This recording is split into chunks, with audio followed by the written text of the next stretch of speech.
알 수 없는 누군가와 다급한 통화를 하고 있던 서연은 퇴근을 하고 막 집에 돌아온 임표에 알 수 없는 폭행을 당하게 되고 결국 냉동 창고에 갇혀 죽을 위기에 처하게 됩니다.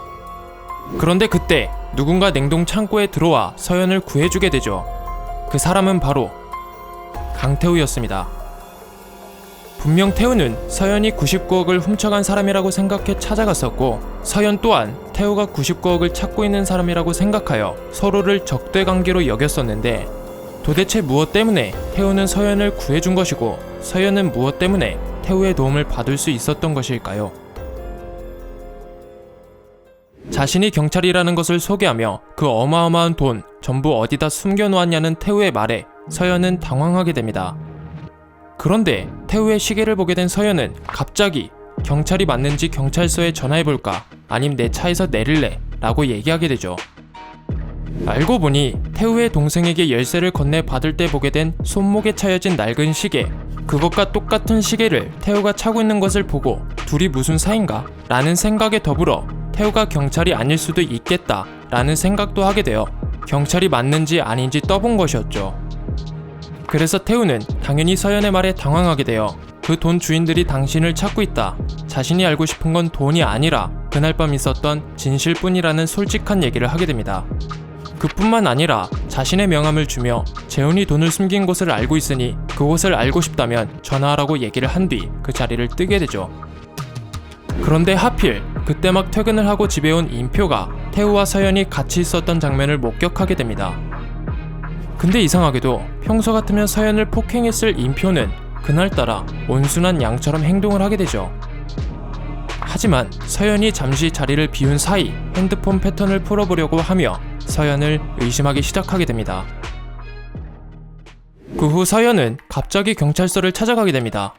왜냐하면 오피스텔 집주인이 사고 난 것을 보게 된 목격자로 조사를 받으러 간 것이었죠. 그러나 서연은 99억을 위해 거짓말을 하게 됩니다.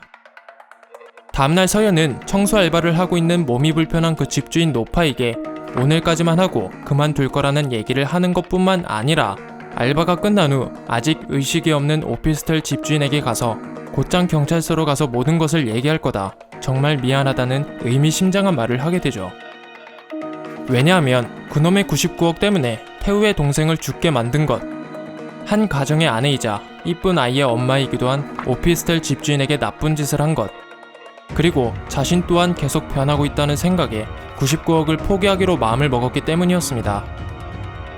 그렇게 서연은 병실에서 나오다 남자 간호사와 부딪히게 되고 경찰서로 가려고 하던 그때 간호사들이 오피스텔 집주인 병실로 급하게 들어가는 것을 보게 되죠.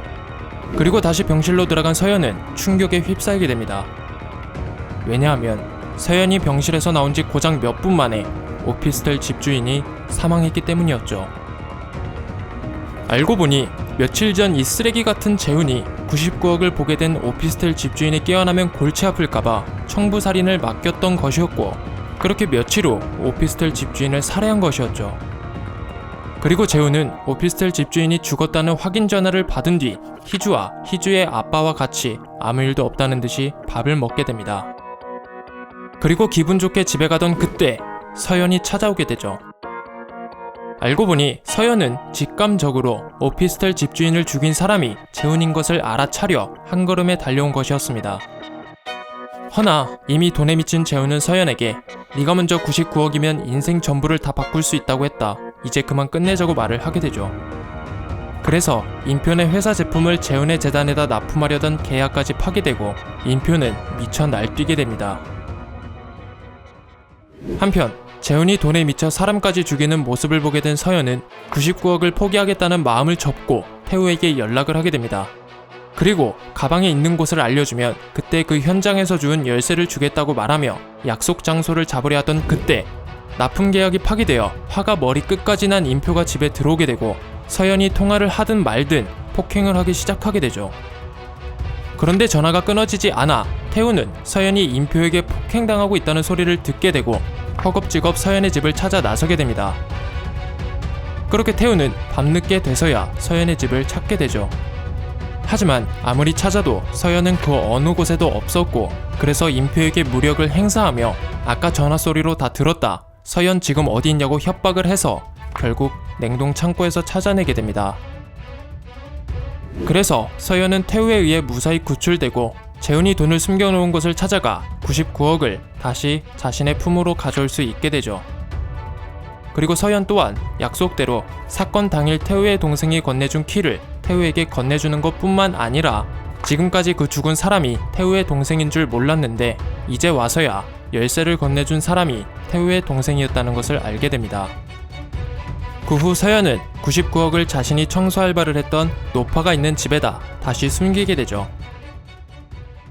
그 시각 인표는 냉동 창고에 서연이 없는 것을 확인하게 되고 집으로 돌아가게 됩니다. 그리고 우편함에 고지서가 날라와 있는 것을 보게 되죠.